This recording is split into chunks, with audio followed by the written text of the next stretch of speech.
Welcome to the Project Zion podcast.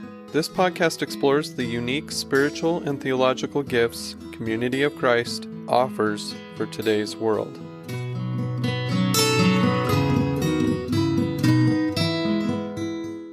Hello, everyone. Welcome to another episode of Project Zion podcast. This is Brittany Mangelson, and today we are going to be bringing you a conversation as part of our Holy Ground series, which is all about spiritual practices. Our guest today is not new to the podcast by any means. I'm here with my dear friend, Nancy Ross, and we are going to be talking about prayer after a faith transition. So, Nancy, like I said, you're not new to the podcast, but why don't you just give our listeners just a brief overview of who you are?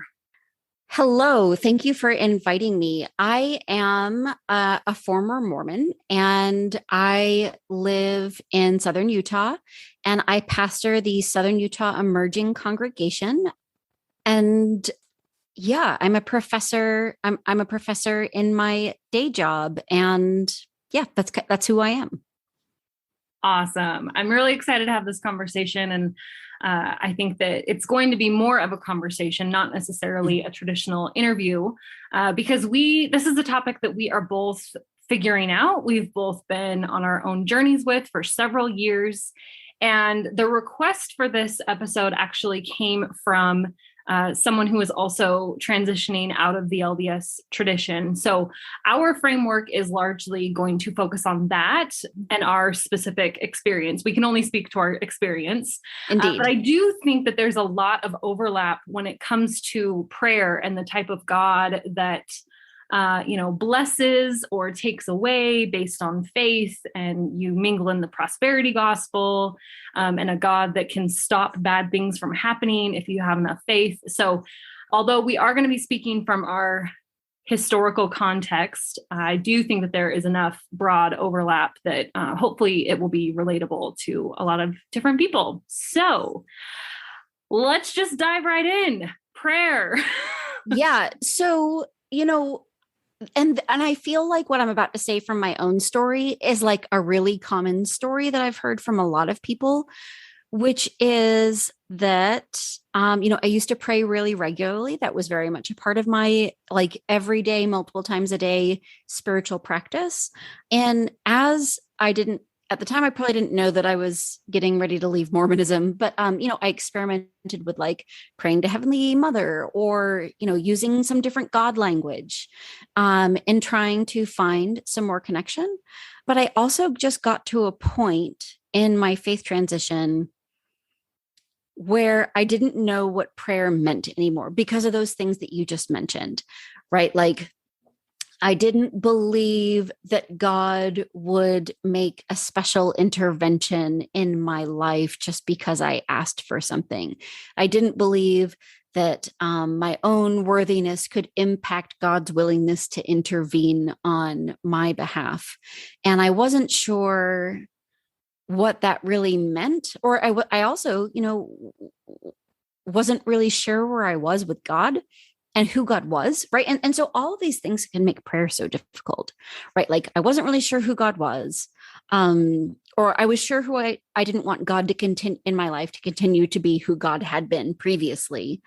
Wasn't really sure about where I was in some transitioning idea of God, and wasn't quite sure how this new idea of God worked in my life.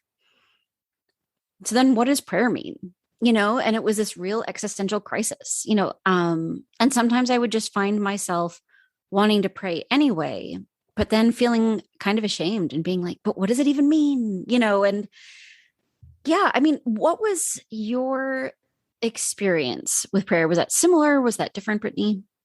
Yeah, it was really similar. So I've said on the podcast before that in Mormonism, the context that I grew up in, there's an actual primary song that tells you how to pray.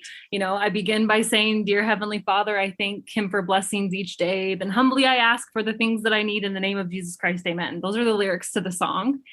And so there's a formula, and there's a lot of social taboo if you even do, like if you ask for things before you express gratitude. And, there's also this understanding that if you are asking for something, but you're not doing everything you can to appease that God. You have to earn your blessings. And so if you ask for something and you're not worthy of it, that's kind of like a double whammy of, like withholding of blessings, right? And so it creates this really, for me, it created this really uncomfortable power dynamic between God and myself.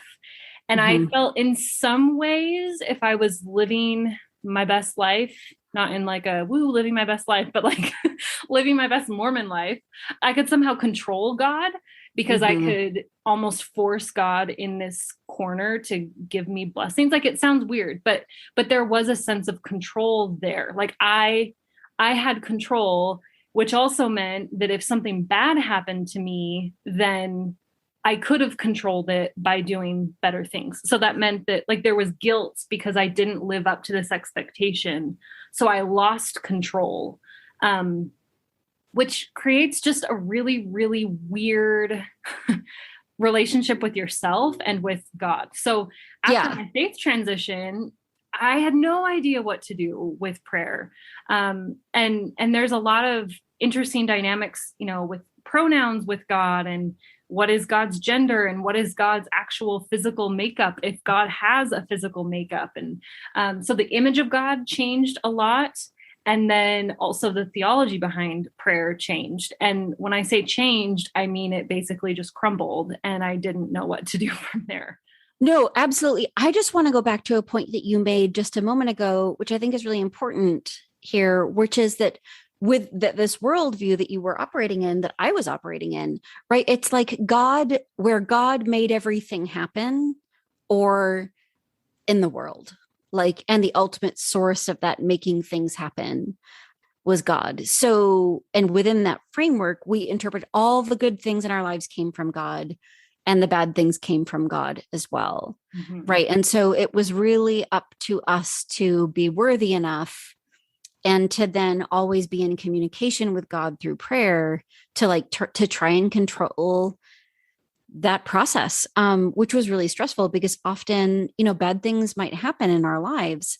And then you're left trying to figure out, well, what did I do? Right. Like, what did I do? Like, how did I cause this thing? And there might be a part of you, like, I don't think we probably would have described it in that way, exactly in that way, in our lives, but right, like that was, very much reflective of a Mormon worldview, which was that, God really was in charge in a very powerful way. And it was up to us to always be trying to like appease God. Yeah. Somehow. So super stressful. Super stressful. Right. Because this isn't a God who like hands out love and grace like super easily. This is a God who needs to be addressed with super formal language, and needs to be prayed to in a very particular way. So that was part of our problem. Like, our problem was this like need for constant interaction with God, because God was like a huge controlling figure in our lives. Why, which sounds terrible, like on this end of things, but what felt good about that in that moment for you? Like, within that framework, within that worldview, what felt comforting? So I think that there is some sense of comfort and certainty in a God that you can control, or at least there's the potential to control. And I think until something terrible happens to you, if you're just kind of going through the motions and living through life, and I'm talking like tragic things, when tragic things happen to people, that mental process of like, oh, I can control God by always remaining worthy definitely gets disrupted. But if you haven't had that happen, it can seem, it's like the prosperity gospel. And if things are going well, then you feel like you're in control, and that, there is some level of comfort there. Cause I do think humanity wants to have control. We want to be able to have a formula that, 1 + 1 = 2. So if I do this and do this, this will be the outcome. And if I live worthy, and if I pray, and if I thank Heavenly Father for all the things, and then, ask for some blessings at the tail end, then if I'm worthy enough and righteous enough and do all the right things, then that will come to pass. So I can just look back in my life, and I actually do feel pretty blessed and privileged that I haven't had a lot of tragedy. That's not to say I have not had trauma, because I absolutely have. But as far as like premature death that's hit close, or, massive job loss, or disability, or just, really life altering things, I didn't have to face any of those as a Mormon. And so it's easy to just kind of pat yourself on the back and think that that's because you're so righteous, right? Like, I was a really good Mormon, and it was terrible. No, I mean, so in my life, and I've mentioned this before, when I was 17, my mom died by suicide. And there was a period between when that process began. And then she was in the hospital in a coma for several weeks. And I was just convinced at this time that while she was in the hospital, and it seemed like she still had chance at life, that of course God was going to save my mother. I had prayed like every day, multiple times a day, my whole life, for Heavenly Father to like heal my mother's mental health problems. And I felt like at some point, like God was going to really make that happen, which I now understand is super ableist, and just a really put a lot of pressure and unfair expectation on her to just not have mental health problems, which was not a thing that she could do. And I remember just being so convinced during this time when she was in a coma in the hospital that like, this is what God has promised me, right? God has promised me that he will make my mother well. And I believe that more or less until she died, like until the day she died. And because every lesson manual, every primary story, right? Like when you're righteous, when you're really trying to live a righteous life, good things will happen. And it's not that my mother's death, right, caused a reframe, a bit of a reframe, not a tremendous amount of reframe, but some reframe, which allowed for the fact that like bad things could happen to good people, and we didn't necessarily know what it meant. But just this idea that we could control God through our actions and prayer had been such a powerful and forceful narrative in my life, which while I was very sad and upset when my mother was in the hospital, but I also had just like this tremendous hope that everything would work out. And when it didn't, I think I was a little bit lost there, because it didn't feel like the story was playing out as I had hoped. But I also then went back to that narrative, right? Like, yes, this terrible thing happened, and I'm not even sure how I worked that out in my mind exactly, but it didn't break the whole thing. Yeah, but it was still a disruption. It was very much a disruption, because it's like, well, how, and then I think that the answer that I came to was, well, God must not work that way. Exactly. But I still lived as though that was true. Like, it was just such a powerful narrative that it could continue to impact. And I think, I think this is key. It could continue to impact my life in very strong ways, even in the face of overwhelming evidence that narrative was not true. And that, right. Like, and a lot of this did center around prayer. Like I was praying regularly. I was praying regularly for very specific things to happen, and I was awaiting those very specific outcomes. Yeah. I guess I just feel myself paying attention to this sense that, like, even in the face of overwhelming evidence that this narrative was not true, I was holding on to it anyway. Yeah. Right. And I think that's the case with so many things, as we have discovered in deconstructing and reconstructing our faith. Because you're giving up a lot, right? Right. When your thinking shifts and you go from that I can control God to then, like, oh, bad things happen to good people, and it doesn't matter if I'm praying, not praying the right way, praying to the right God, doing the right things, and I should be, air quoting around right. Yeah. But you're giving up a lot. So can you verbalize some of those things that we give up when we shift our thinking? Yeah, because even if that, like, meaning making framework is not awesome, it's still what we've got. Right? It's like, I didn't have another way of making meaning of this event in my life.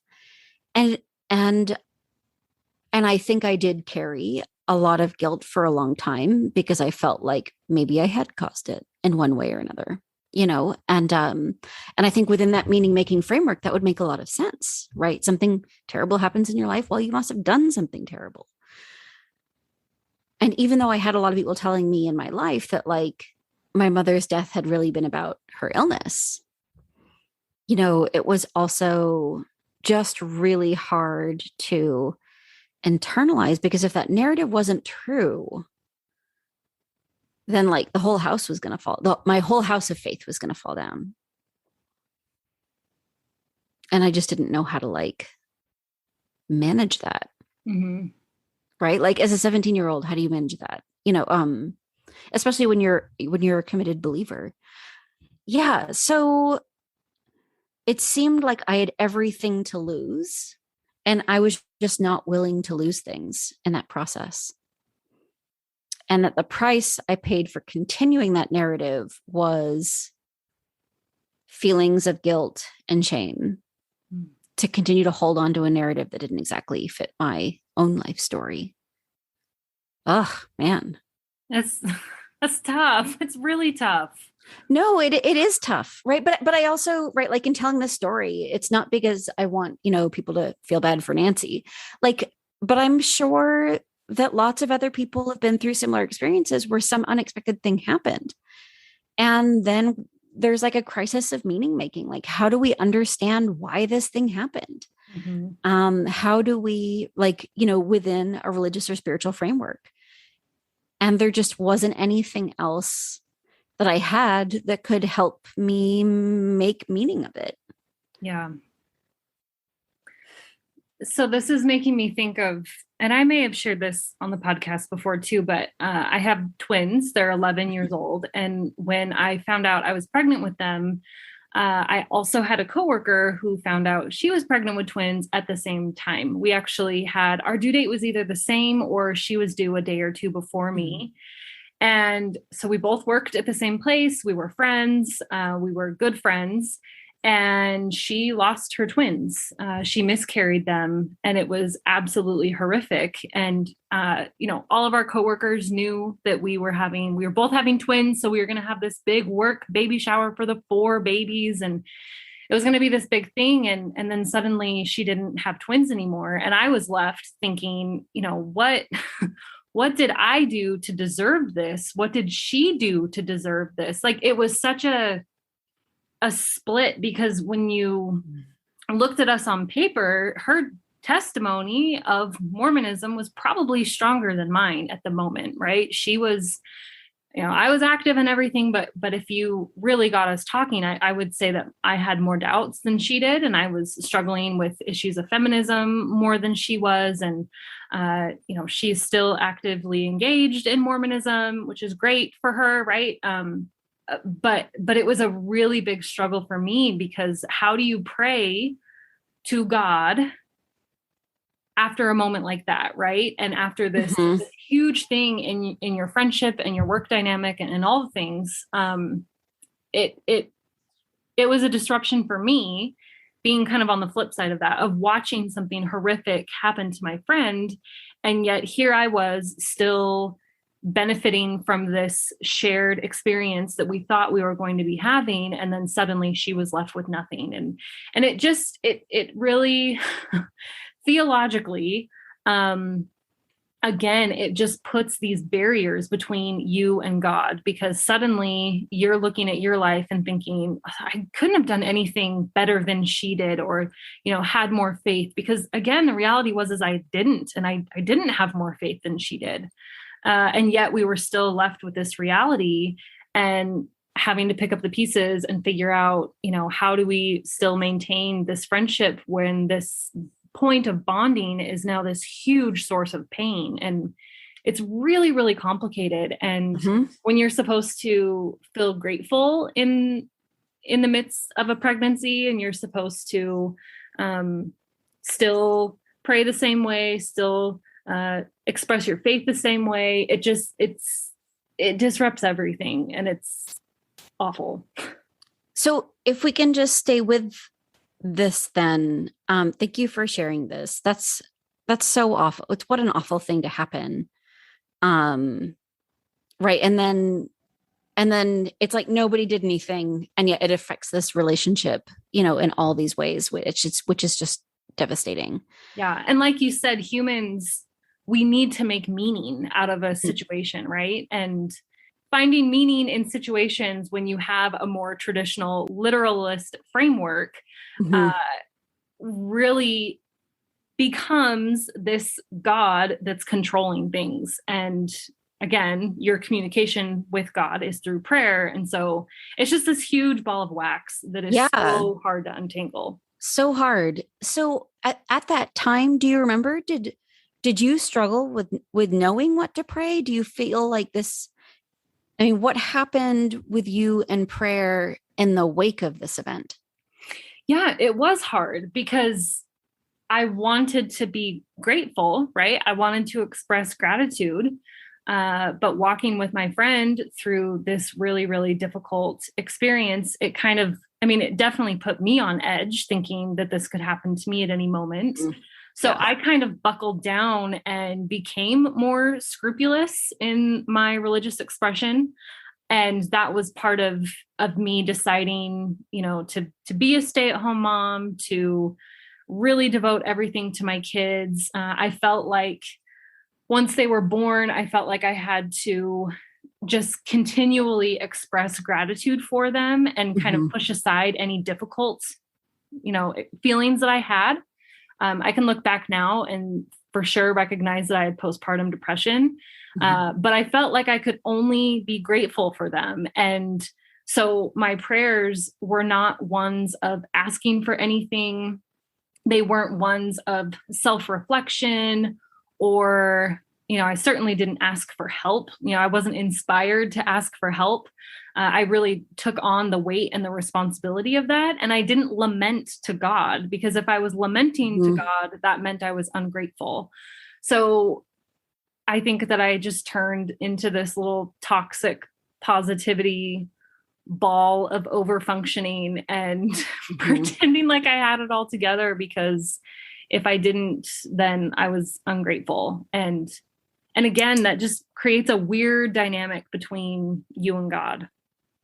It does, because then because the expectation then isn't that you are honest about what's going on in your life, in your conversation with God through prayer, but rather that you're like performing something or pretending to something. Yeah. And I think, like at that time in my life, I couldn't lament to God in prayer, and I also, my mother's mental health problems had just caused a lot of difficulty in relationship with her. And I didn't want to be the person whose mom died by suicide, but I also really didn't want her back either. And so, because we had not had a good relationship. And what do you even say to that? Like within this worldview, what do you say to God in that?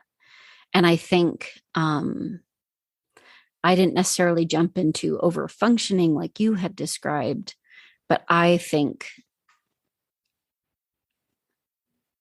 it's hard to remember exactly, but I think I must have pulled away to some extent, or just had very superficial prayer experiences, because how do you talk to this super controlling God and always be expressing gratitude when you're really confused and in tremendous grief, which probably describes both of these situations. Yeah.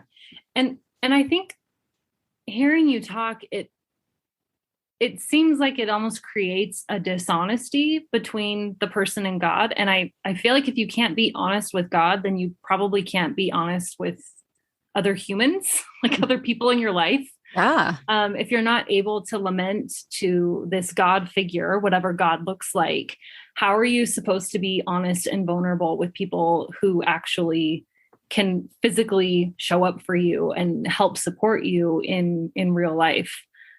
I think that it really just creates this, for me, I think it created like this hyper independent streak where I just felt like I didn't need anyone to help, when in reality I was just absolutely drowning. And but again, I felt like I had to carry the burden myself because God had blessed me with these 2 babies.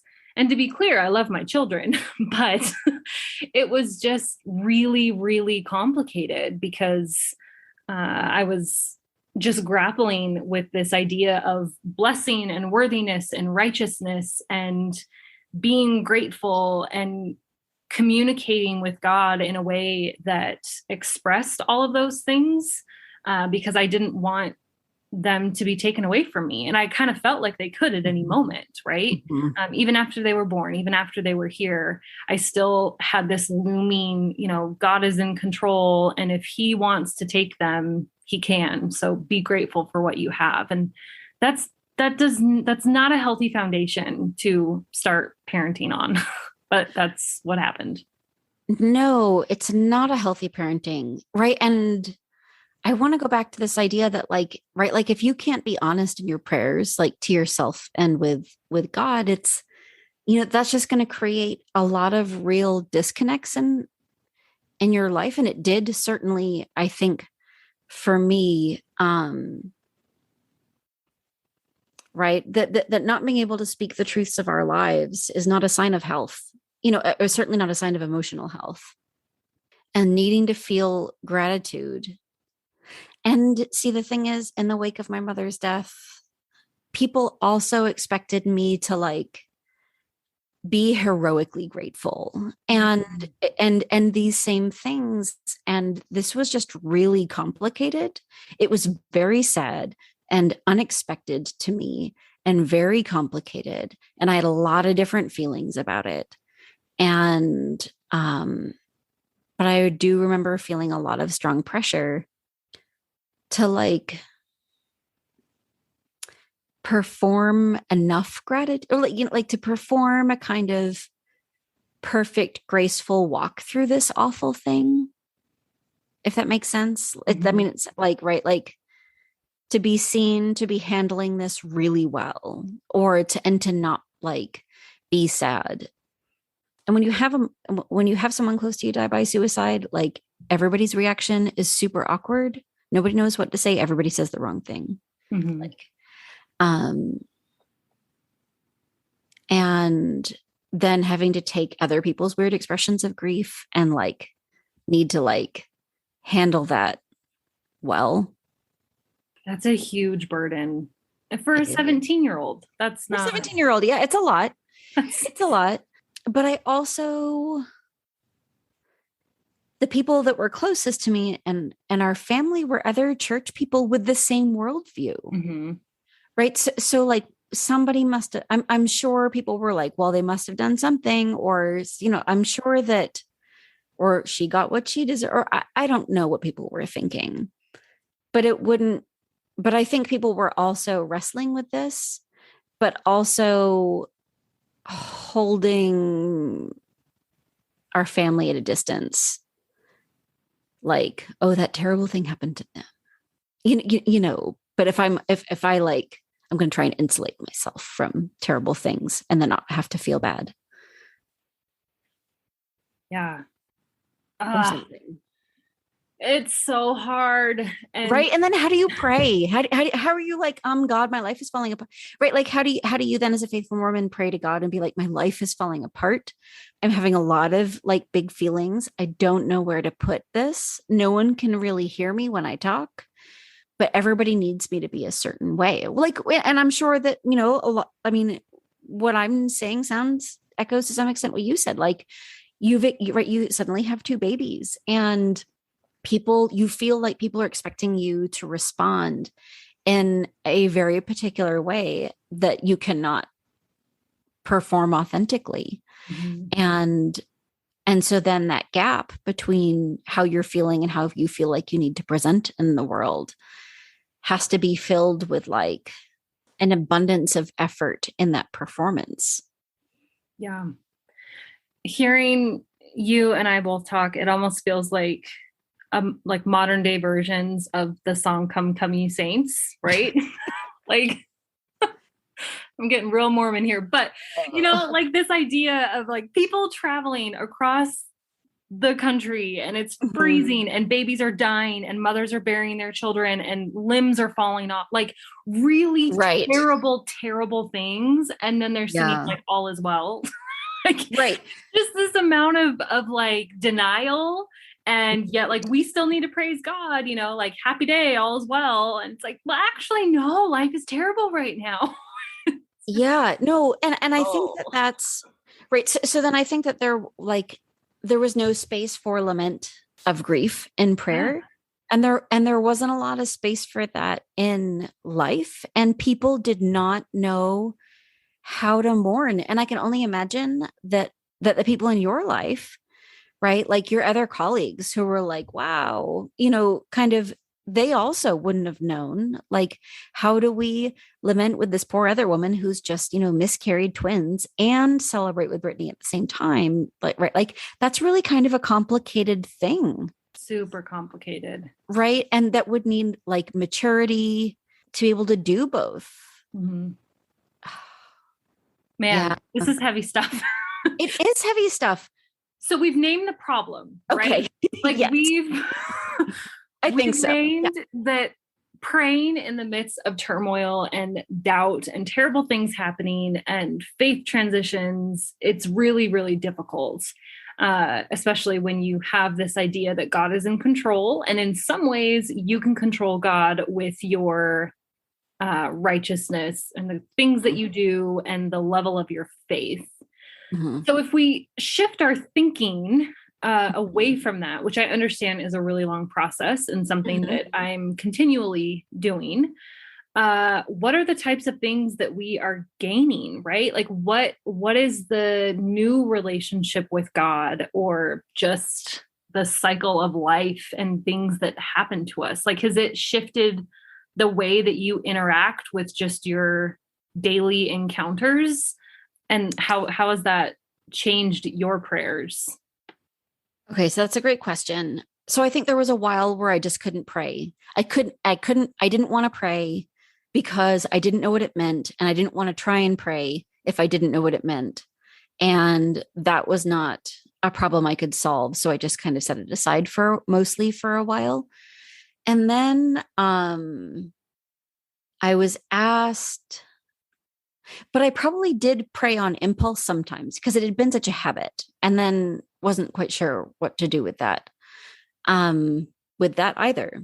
And then a friend of ours, Gina, suggested that I should just pray anyway. Like it didn't matter if I knew how God worked or I didn't know how God worked, but that I should just do it anyway.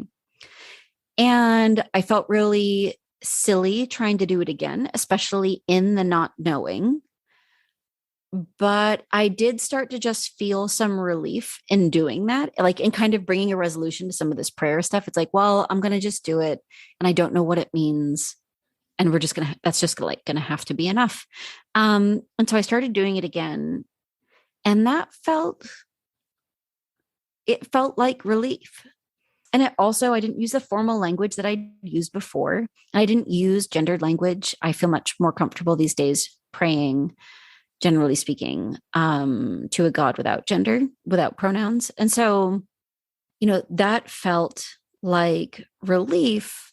And I think that what I've learned in the last couple of years, and especially in the pandemic, is that authenticity in my relationship with God looks like speaking my lament as well as speaking words of gratitude and things that I desire. I actually don't think I pray for desire, like things that I want a lot, unless it's kind of a prayer of desperation, dear God, so-and-so is in like dire straits at the moment. Please be with them and fix it. But I know you can't fix it, but please do anyway. Bye. Amen. And that's, I'm sure we all have those. But I allow myself space to express the thing that I know that I feel like today that God cannot do. And I recognize that as an extension of just wishing to fix a world that feels broken. And I feel like over time, I've grown more words for prayer. And I like to write down prayers these days more than just giving them spontaneously. I like to choose my words in prayer, and writing them down helps me do that. And that's become, which I never did as a Mormon. You don't write down prayers. That's not a thing you do.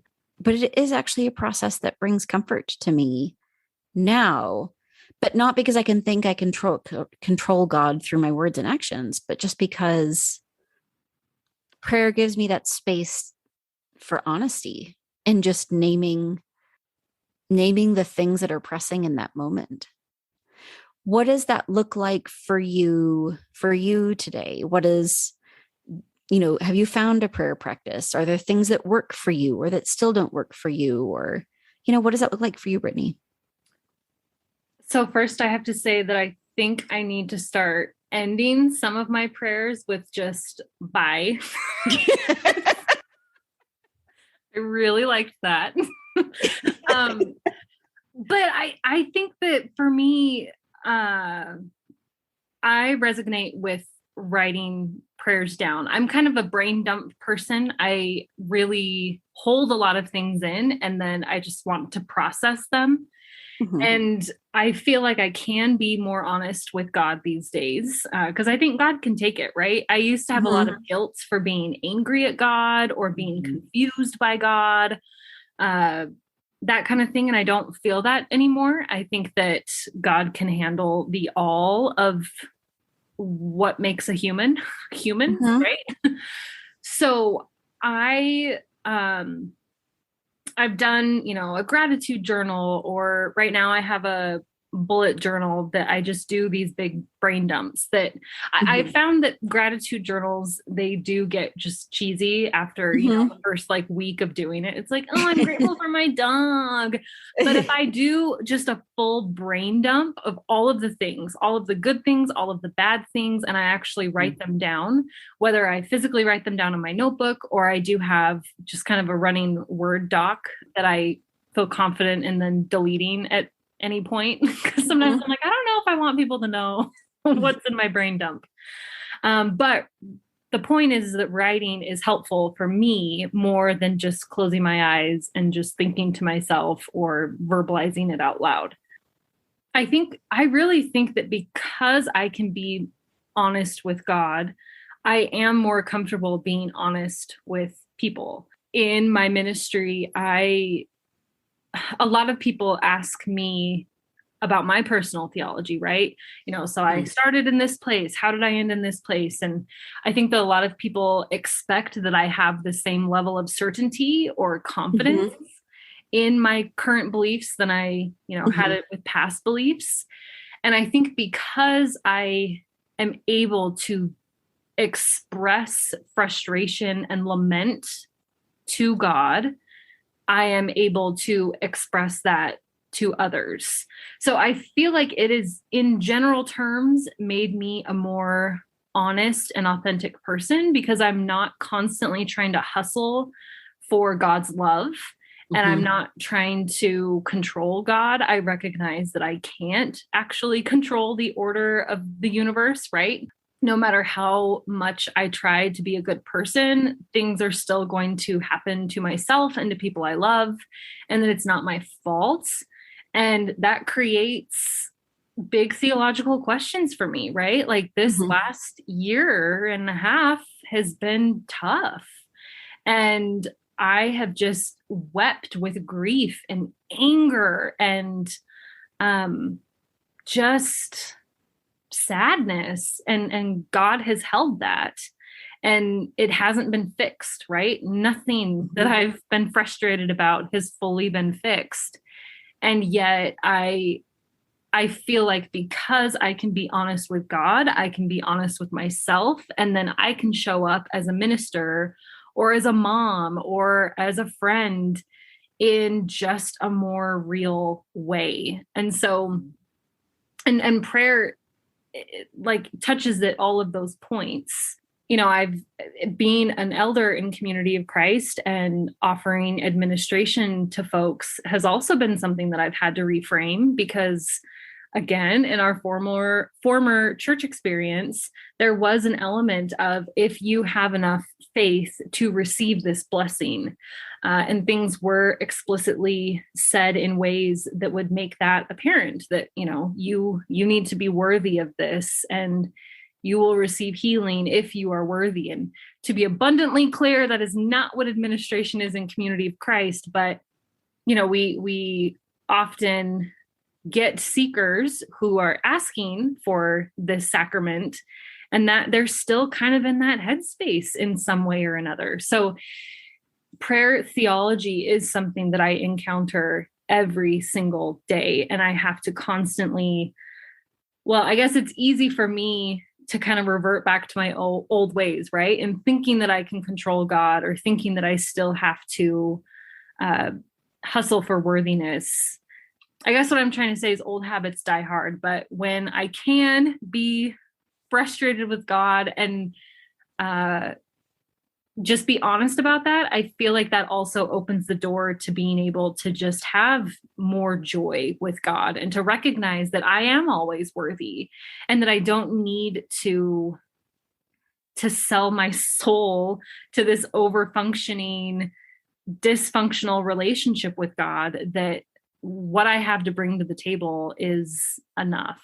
So yeah, what I'm hearing you say is that, you know, you started off with a very transactional God, and now prayer and that transaction was large in part conducted through prayer, and that prayer now is not a transactional thing, but rather it is a relational thing with God, where you trust God with your hard things, and maybe other things, but also with your hard things, with your grief, with your lament. And, you know, that just sounds like a deeper relationship, right? Like if you have a friend, and I'm using air quotes here, if you have a friend, right, and you can't share your grief with them, right, that's not a very deep relationship, right? That's not a relationship of trust. But what I feel like you're describing is a growing relationship of trust in God. Not that doesn't also bring up like other questions, or that, you know, that would mean you don't have doubts or things, but it signals like a willingness to be vulnerable to God, and then to open ourselves up to the experience of being vulnerable with God, which I definitely didn't want to do in that older Mormon frame of God, because that just seemed like a dangerous thing. Yeah. That's a really good point. Okay. So I am wondering, and this might sound like an odd question, but I'm going to ask it.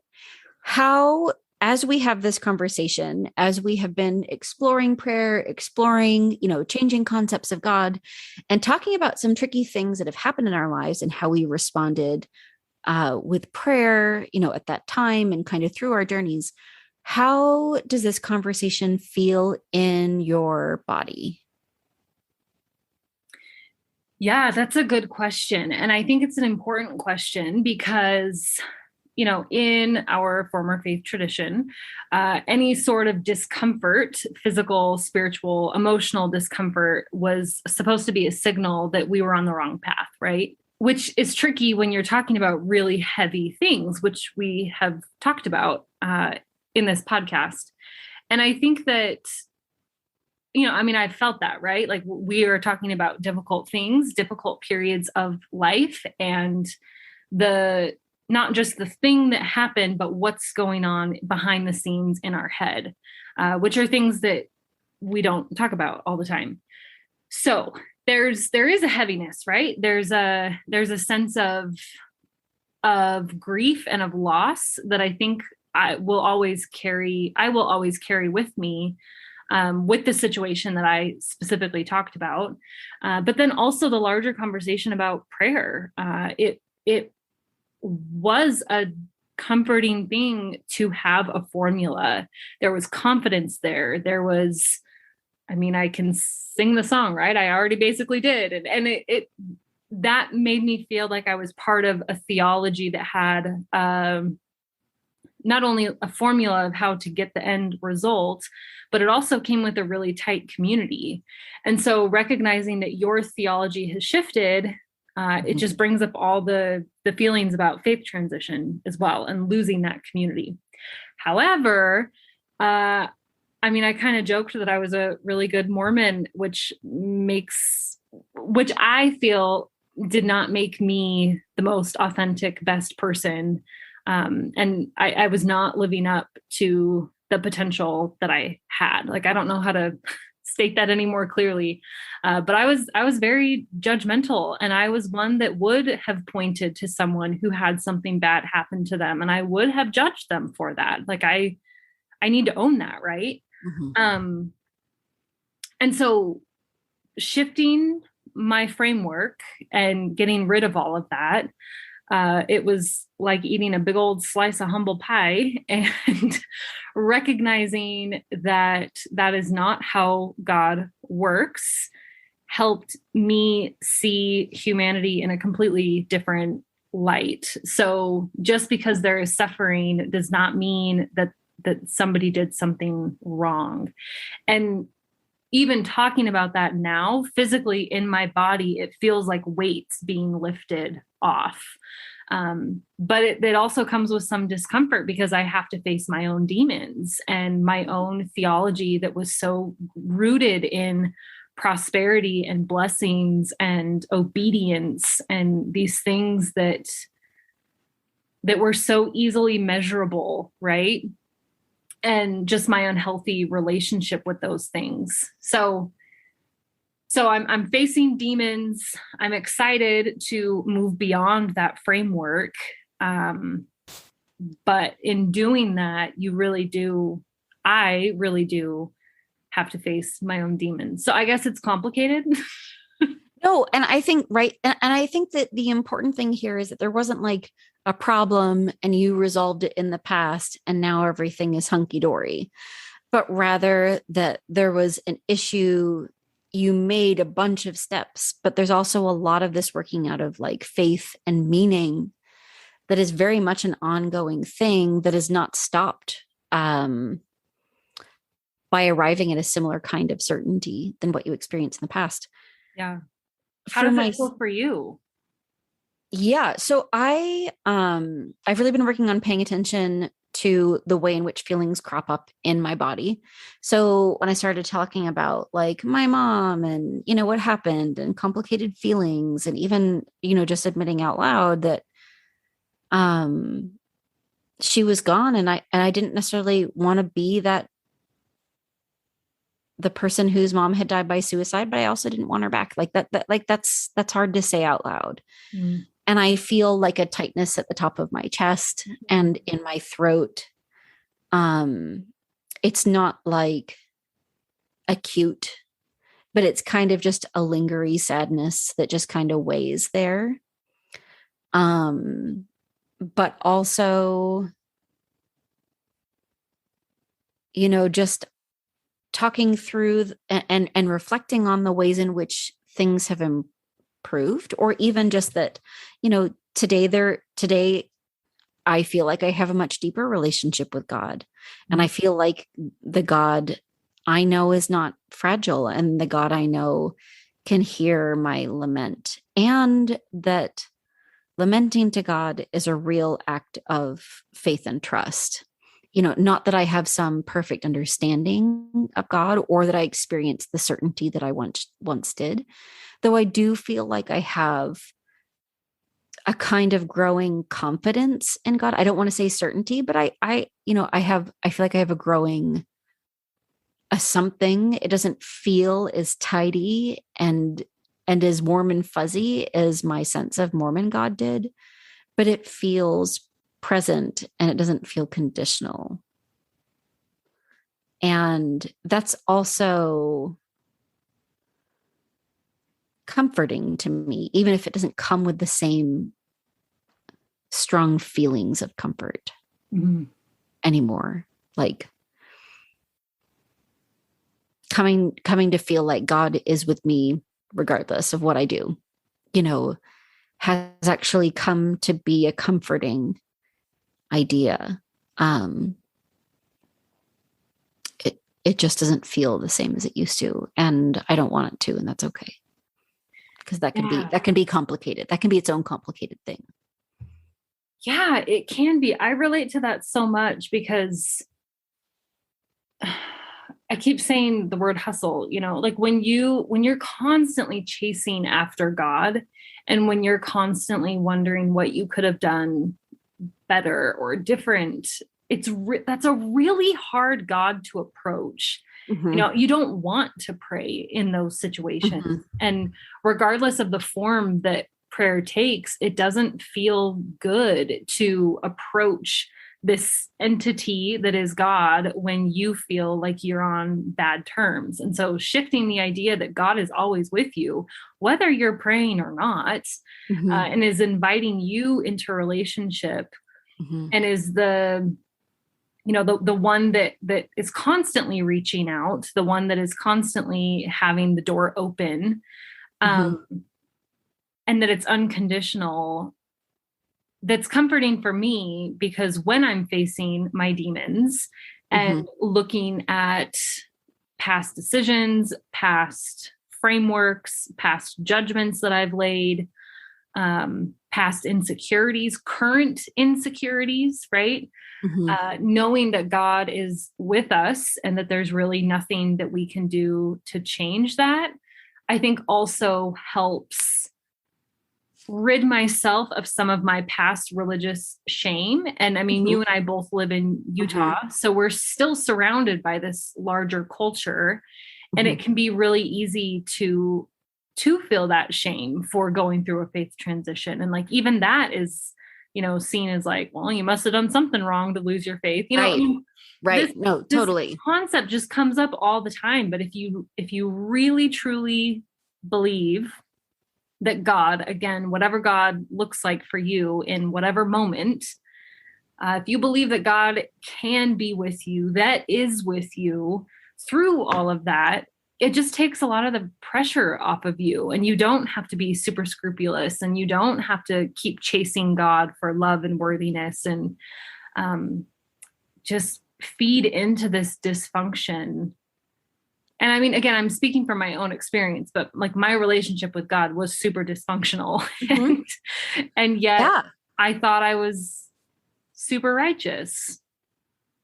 And yeah, no, I hear you. I also, in this reflection, I am reminded that at some point, maybe like a year and a half ago, 2 years ago, I started experiencing feelings of joy with God in prayer and in meditation that I had truly never felt before. But it was only in learning to lament. But like, that was only after learning to be more honest with God in prayer. And so, right, if you get to let go, and I definitely feel this too, let go of the hustle of proving yourself to God continually. Like, if we can let that go, one thing that I feel, and again, everybody has different experiences with God, but one thing that I have felt in learning to express grief and lament with God is also to feel joy with God, which I would have totally told you I had experienced in Mormonism. But I think that joy with God doesn't look anything like what I experience as joy with God now, which is a much deeper feeling of like peace. This is so interesting. What would you have said your joy with God looked like in Mormonism? Or like, what conclusions would you have drawn from that joy? Yeah. So I think that practically that would have looked like, feeling good, intense feelings, like very intense emotional feelings, maybe while singing a congregational hymn or like singing something together at girls' camp, or, that it would have been an intense feeling group related experience. And it's not that I don't have good, intense group related happy feelings now, or that I don't love, outside of pandemic times, love singing with my congregation. I get a lot of joy out of singing with my congregation, but the joy of that kind of quiet peace of God when I am on my own in prayer is something that is new. Like I didn't get that kind of peace as a Mormon. I got feelings that I would have identified as the spirit or peace. But this, I don't know, it feels less like intense, like affective emotion.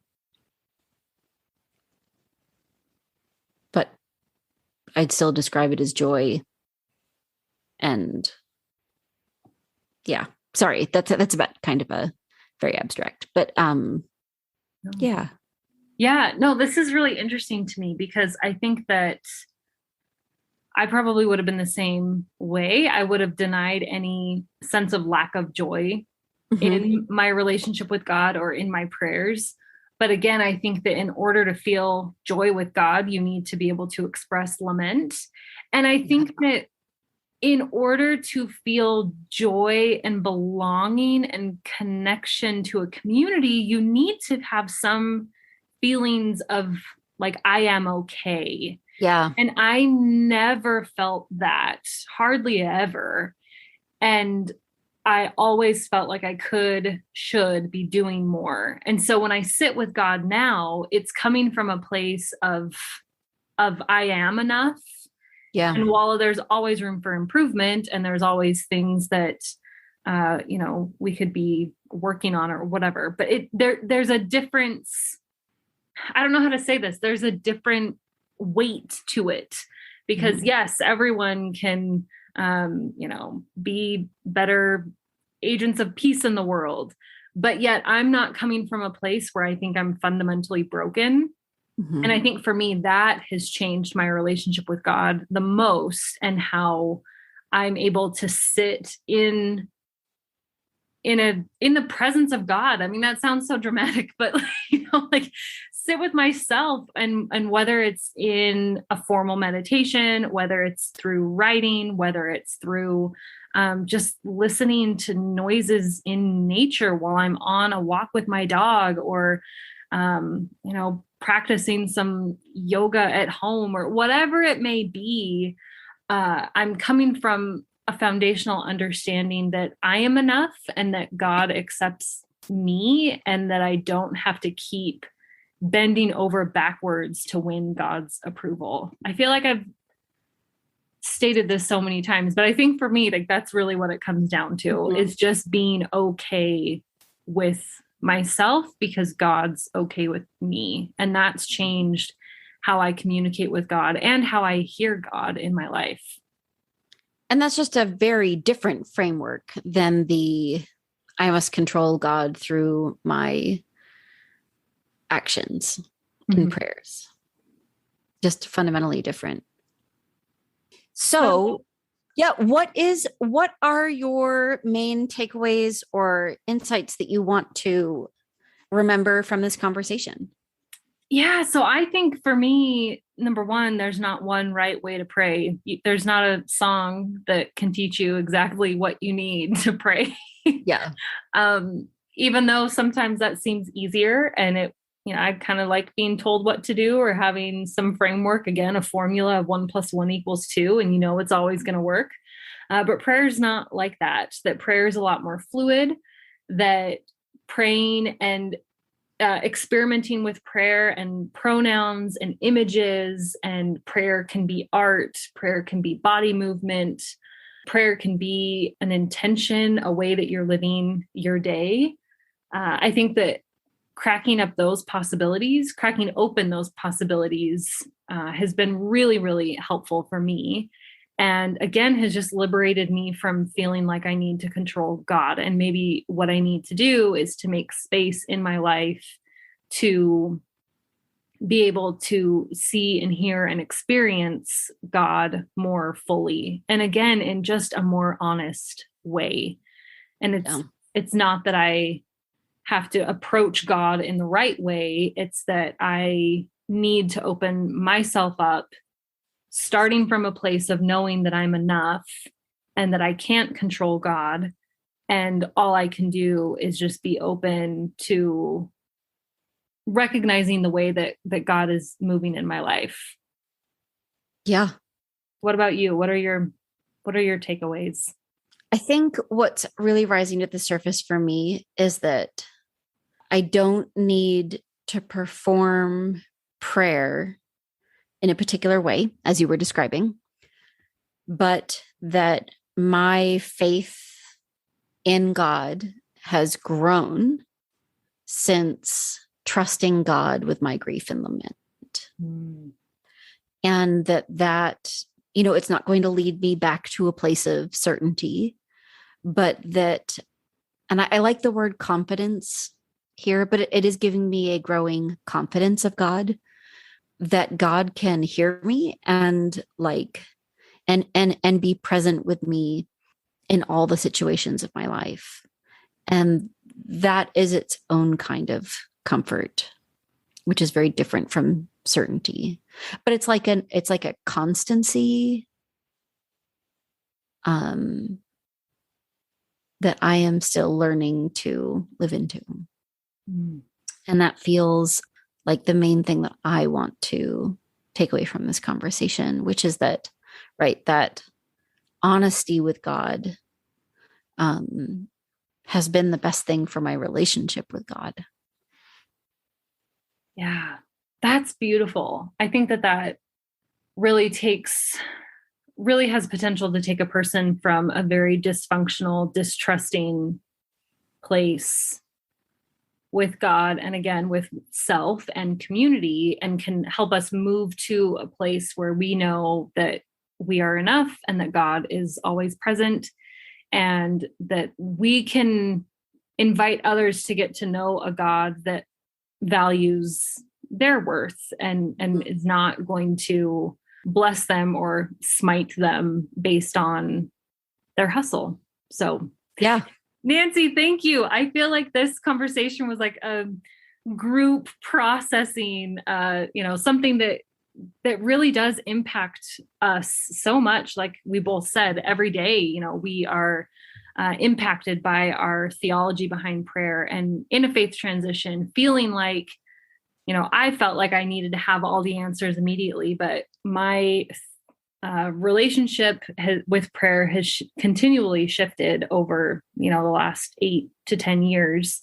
And it's just really good to talk to somebody that gets it. And your contribution to this conversation was really valuable. And I thank you for it. Thank you.